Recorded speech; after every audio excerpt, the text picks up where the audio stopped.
नमस्कार, जय हिंद विद्यार्थी मित्रांनो. SRPF भरती 2024 तर पहा आज SRPF ची भरती झाली 29 जूनला. तर SRPF चं ग्राउंड आज कशा प्रकारे झालं आणि महाराष्ट्रातील सर्वच SRPF गट क्रमांकाची जी भरतीची जी प्रोसेस आहे सर्व जे या ठिकाणी सारखीच आहे.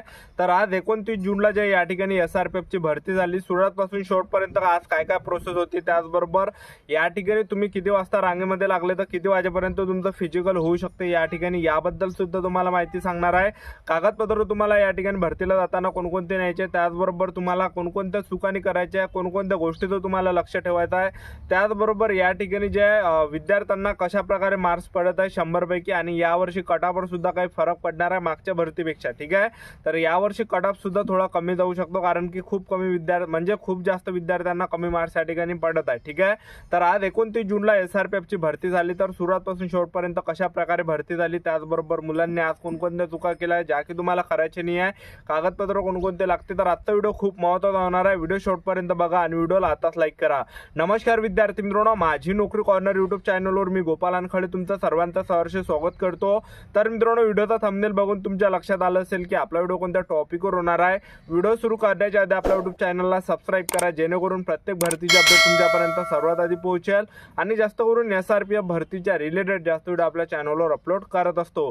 तर पहा आज 29 जूनला SRPFचं जे भरती झाली. तर या ठिकाणी विद्यार्थी जे एक दिवस अगोदरपासूनच या ठिकाणी आले होते भरतीवर आणि या ठिकाणी काय होतं की सकाळी 4 वाजतापासून मुले रांगेमध्ये लागत आहे आणि जे पण विद्यार्थी सकाळी 4 वाजतापासून रांगेमध्ये लागणार आहे तर त्यांचं जे ग्राउंड आहे हे लवकर होणार आहे, म्हणजे 11-12 वाजेपर्यंत ते ग्राउंडच्या बाहेर येणार आहे. ठीक आहे, आणि तुम्ही जर 6-7 वाजता जर सकाळी रांगेमध्ये लागले डॉक्युमेंट व्हेरिफिकेशनच्या वेळेस किंवा त्या गेटच्या बाहेर म्हणा, तर तुमचं जे ग्राउंड आहे हे 2-3 वाजेपर्यंत तुम्ही ग्राउंडच्या बाहेर येणार आहे. ठीक आहे, तर अशा प्रकारे जे या ठिकाणी प्रोसेस चालू आहे. तर यावरून तुम्हाला अंदाज लागलाच असेल की आपल्याला या ठिकाणी किती वाजता या ठिकाणी सकाळी रांगेमध्ये लागलं पाहिजे. ठीक आहे, कारण की आता बद्दल वगैरे सुद्धा या ठिकाणी आहे. आता जास्त काही ऊन वगैरे सुद्धा जास्त तपत नाहीये. ठीक आहे, 1-2 दिवस अगोदर खूप ऊन या ठिकाणी तपायचे आणि भर उन्ही त्या ठिकाणी SRPFचा 5 किलोमीटर ग्राउंड या ठिकाणी व्हायचं. ठीक आहे, तर आज पण मित्रांनो आज जे 29 जूनला SRPFची जी भरती झाली तर सर्वात आधी मुलं त्या ठिकाणी सकाळी रांगेमध्ये लागत आहे आणि जवळपास एका दिवशी 600-700 विद्यार्थी SRPF प्रत्येक गट क्रमांकामध्ये बोलावले जात आहे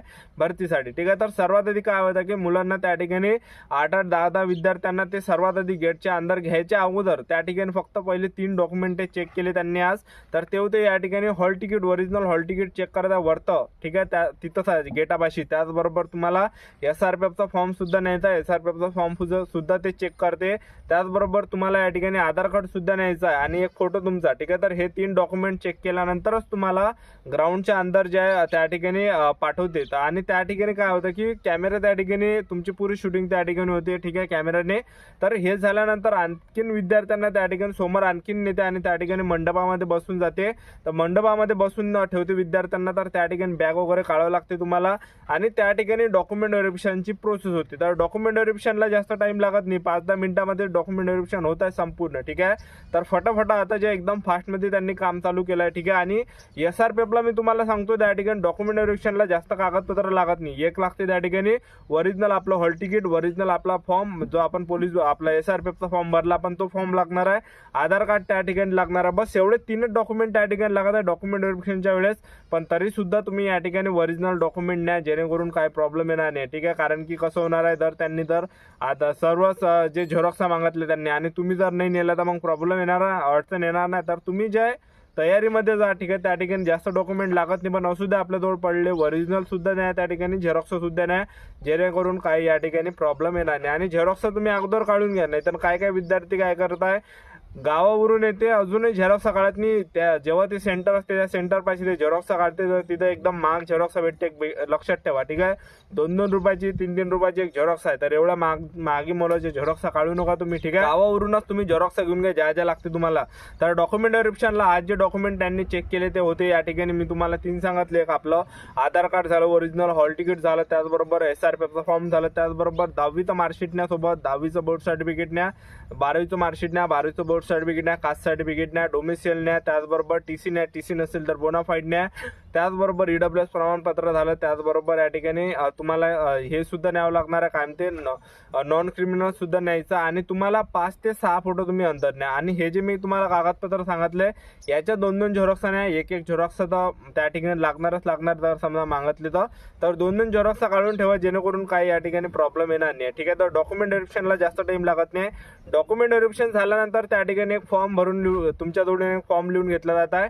तर नॉर्मल फॉर्म आहे, त्यामध्ये नाव वगैरे आपल्याला लिहावं लागते आणि त्यावर सुद्धा फोटो आपल्याला चिपकावा लागते। जवळपास 5-6 फोटो तर आपल्याला SRPF गट क्रमांकामध्ये लागतेच, कारण की त्या ठिकाणी 2-3 फॉर्म तुमच्याजवळून लिहून घेतला जात आहे। ठीक आहे, आणि त्या 2-3 फॉर्मला सुद्धा तुम्हाला फोटो चिपकायचे आहे। ठीक आहे, आणि एक तुमची जे ते पर्ची सुद्धा तुम्हाला पर्चीवर सुद्धा आपल्याला एक फोटो चिपकायचा आहे। शेवटी जेव्हा 5 किलोमीटर रनिंग झाल्यावर ते आपल्याला पर्ची भेटते आणि ते पर्ची घेऊनच आपल्याला पेपर सेंटरला जायचं असते। ठीक आहे, तर जवळपास 5 ते 6 फोटो तुम्ही न्या, कारण की अंदर जास्त फोटो त्या ठिकाणी लागतात। 2-3 फॉर्म ते लिहून घेतला जातात। नॉर्मल फॉर्म आहे, अर्ज क्रमांक वगैरे त्यावर लिहावं लागते, नाव वगैरे झालं। ठीक आहे, तर नॉर्मल फॉर्म आहे मध्ये कॅटेगरी लिहावं लागते, आपली जात लिहावं लागते। ठीक आहे, तर हे झाल्यानंतर डॉक्युमेंट व्हेरिफिकेशन झाल्यानंतर आज त्यांनी उंची घेतली, तर उंचीमध्ये सुद्धा बरेच विद्यार्थी बाहेर पडत आहे। तर उंची जे या ठिकाणी 168 सेंटीमीटर घेतली जात आहे।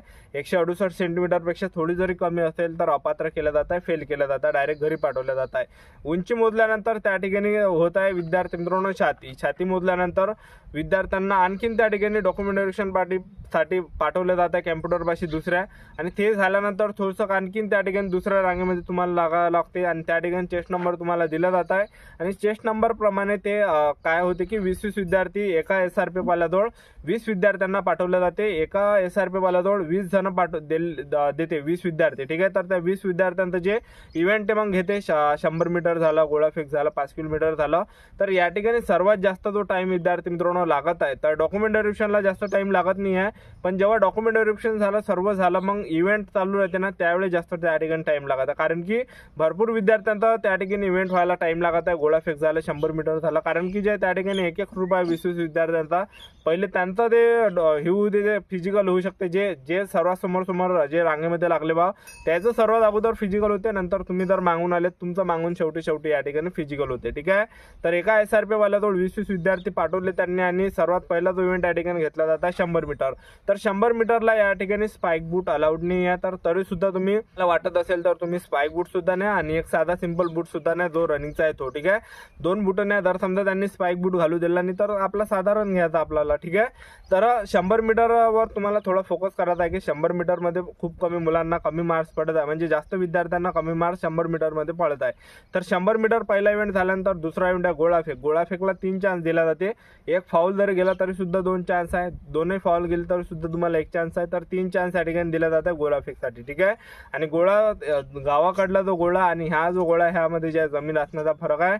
आपण गावाकडे जो गोळा फेकतो तो मोठा असतो, आणि हा इथला जो गोळा आहे तो आहे या ठिकाणी शरीरासारखा छोटा गोळा, आणि तो जास्त भारी सुद्धा आहे। ठीक आहे, तर तुम्हाला थोडं लक्ष द्यायचं गोळा फेकच्या वेळेस सुद्धा। आणि गोळा फेक वगैरे झाल्यानंतर त्या ठिकाणी शेवटला जो इव्हेंट आज त्यांनी घेतला तो होता 5 किलोमीटर रनिंग। ठीक आहे, तर 5 किलोमीटर रनिंग ला जे विद्यार्थी सोडत आहे ते जवळपास 200 विद्यार्थी ते 5 किलोमीटर रनिंगसाठी एका बॅचला सोडत आहे, 100-200 विद्यार्थी सोडत आहे। आणि जसे तुम्ही सेन्सर पासून निघाल तसं तुमचा या ठिकाणी 5 किलोमीटरचा टायमिंग या ठिकाणी चालू होणार आहे। 25 मिनिटांमध्ये जर तुम्ही आले तर 50 पैकी 50 मार्क्स तुम्हाला या ठिकाणी भेटणार आहे। ठीक आहे, तर 5 किलोमीटर रनिंग मारायच्या वेळेस आपल्याला एक चुकणी करायची आहे, थांबायचं नाही आहे। जे विद्यार्थी मागं थांबले राहते त्यांना बघायचं नाही आहे, आणि स्वतःमध्ये हिंमत ठेवायचा आहे, दम ठेवायचा आहे की आपण 5 किलोमीटर मारणार असेल तर स्टेप्सनं तुम्हाला या ठिकाणी मारायचं आहे, स्टेप घ्यायचे तुम्हाला 5 किलोमीटर रनिंग मारायच्या वेळेस। ठीक आहे, तर कम्प्लीटच या ठिकाणी 5 किलोमीटर मारायचं आहे, तुम्हाला थांबायचं वगैरे नाही आहे।